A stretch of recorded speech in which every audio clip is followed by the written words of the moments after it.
Hello, নমস্কার and welcome to another vlog of crazy কিনশ্রী।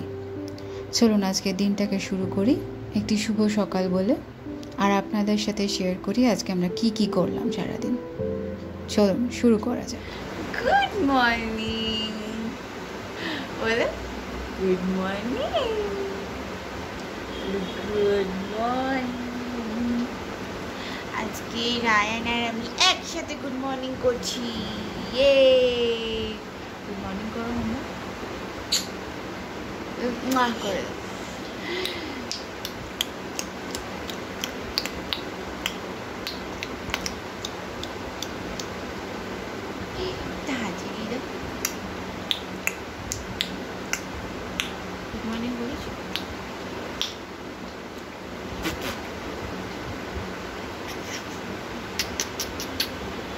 চলুন আজকে দিনটাকে শুরু করা যাক। আমরা কি করি আজকে সারাদিন। Happy Sunday.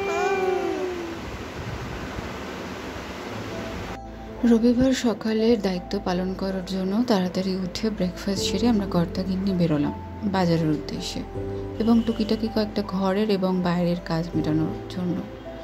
আর এরা আমাদের এখানে রোজই এখানে বিশ্রাম করতে আসে, একটু ঠান্ডা হতে আসে, একটু আশ্রয় নিতে আসে। এদেরকে কখনো বারণ করি না, আপনারাও করবেন না। এরা বড্ড নিরীহ, মানুষের থেকেও বেশি নিরীহ, কিন্তু নিষ্ঠুর কিন্তু একেবারেই নয়, যেটা মানুষ ক্ষণে ক্ষণে হয়ে যেতে পারে। আমি আর বর বেরোলাম আমাদের বাহনে চড়ে বাজারের উদ্দেশ্যে। আজকে রাস্তাঘাট দেখে একেবারেই মনে হচ্ছিল না যে আজকে রবিবার। এত ফাঁকা রাস্তা আমি সচরাচর রবিবার দিনকে দেখি না, অন্তত আমাদের এলাকায় তো দেখি না।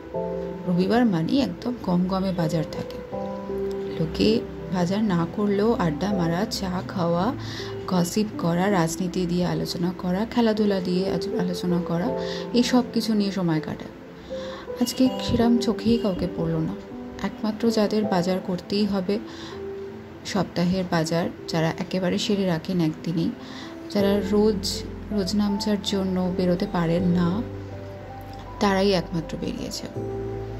আর এখানে কিঞ্জল আপনাদের গুড মর্নিং করছে এটিএমের বাইরে দাঁড়িয়ে। সেখানেও ভিড়, টাকা তোলার ভিড়। টাকা না হলে তো বাজার করা যাবে না, সুতরাং সেটি আগে সারতে হলো।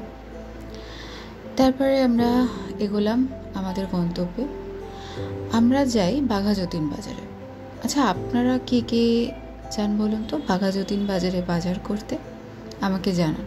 যদি কোনো দিন আপনাদের কারোর সাথে দেখাও হয়ে যায়, বেশ ভালোই লাগবে, মনে হবে পরিবারেরই কারোর সাথে দেখা হলো। এই পুকুরটার এখানে আপনাদের আগের একবার বলেছিলাম না যে প্রতি রবিবার করে এখানে মাছ ধরার কম্পিটিশন হয়। এই রোববারও তাই হলো দেখলাম।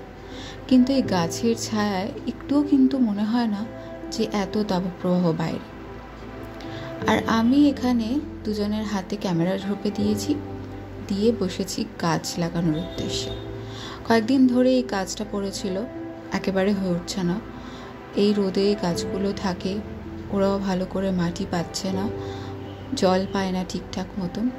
তাই আজকে হাতে সময় ছিল বলে বসে পড়লাম ওদেরকে একটু যত্ন করতে। ঘরের মানুষদের তো করেই থাকি, ওদেরকে কে করবে বলুন, আমরা না করলে। আর আমার এই অভ্যেসটা আমার বাবার থেকে পাওয়া। আমার বাবা ছোটোবেলায় রবিবার হলেই সকালবেলা চলে যেত হাটে টব, মাটি, গাছ, এই জাতীয় সব জিনিস কিনতে। আর দুপুরবেলা খাওয়া দাওয়া হলে আমাকে নিয়ে বসে পড়তো গাছ লাগানোর কাজ নিয়ে। সে গাছের অনেক কাজ, গাছের মাটি খোঁড়া, গাছ লাগানো, টব পাল্টানো, ছোট গাছ বড় টবে স্থানান্তরিত করা, তাদেরকে সার দেওয়া, তাদের যত্ন করা, তাদেরকে কাটাকুটি করে ঠিক করে দেওয়া। কাজ কি কম বলুন? তাই এই অভ্যেসটা বাবা যেরকম আমার মধ্যে রোপণ করে দিয়েছে, আমি চাই এটা রায়ানের মধ্যেও হোক। তাই রায়ানকে এই সমস্ত কাজগুলো আমি নিয়েই করি, যাতে এগুলো ছোট থেকে দেখে শিখতে শুরু করে। তারপরে কিঞ্জল স্নানে গেছে বলে আমাকে যথারীতি ওর দায়িত্ব পালন করতে হলো। দায়িত্ব আর কি বল, এত বদমাইশি করে, এত দুষ্টুমি করে, মাঝে মাঝে বকাও খায় জানেন। কিন্তু ও এত সুন্দর করে মানাতে শিখে গেছে, আর বকার ইচ্ছাটাই আর আমাদের আসে না। একটু বকলেই এমন একটা চাহনি দেয়, এমন একটা হাসি দেয়, এমন ভুবন ভোলানো হাসি। সেই হাসির মধ্যে কোনো নিষ্ঠুরতা নেই, কোনো পাপ নেই, কোনো উদ্দেশ্য নেই, শুধু আছে মন খোলা ভালোবাসা। তাই তারপর আমরা তাকে আর অগ্রাহ্য করে উপেক্ষা করে থাকতেই পারি না। কীভাবে যেন মান ভঙ্গ হয়ে যায় আমাদের। আর যে গাছগুলো লাগিয়েছিলাম, দেখুন কি সুন্দর বসে গেছে গাছগুলো। গাছের ফল খাবো, ফুল নেব, আর তাকে যত্ন করব না, তা কখনো হয় বলো? আমার এই ছোট্ট বাগানখানিকে আমি বেশ সযত্নে রাখতে পছন্দ। বাইরে আজকে সন্ধেবেলায় রবিবারটা যেহেতু বেরোয়নি বলে ছাদেই অনেকটা সময় কাটিয়ে দিলাম। কি হাওয়া দিচ্ছে জানেন? আমরা ঘরে বসে বসে শুধু গ্রীষ্মকালকে অপবাদ দিয়ে যাচ্ছি।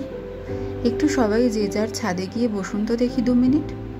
তারপরে কোথায় গ্রীষ্মকাল একটুও মনে হবে না, মনে হবে বসন্তে বসে আছেন, শুধু গ্রীষ্ম নামটাই রয়েছে।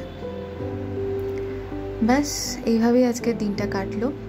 চলুন আরেকটি ব্লগ নিয়ে, আরও নতুন কিছু নিয়ে আপনাদের সামনে আসবো আগামী দিন। আর গতকাল আমি ব্লগটা করতে পারিনি আমার কিছু মেডিকেল রিজনের জন্য, তাই মাফ করবেন। Good night.